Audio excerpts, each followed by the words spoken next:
Hey you, and welcome to this video where I will help you out how to recover your WhatsApp view once photo on WhatsApp. And for this we go to WhatsApp, we go right in the bottom to settings, and then from here you go to storage and data, and then from here click on manage storage. Then we go down to a chat with someone that we want to view that with. Let's say I want to view it with him. And right now, once you open a photo, people on the internet are telling you that you can find the photo just right here.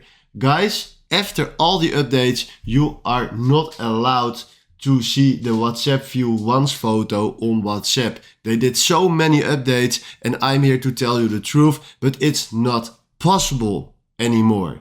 So don't search further for how to do this. Trust me, it's not possible anymore, and this is what I need to tell you. Alright, if you found this video helpful, please consider subscribing and give this video a like. And then for now, thanks for watching.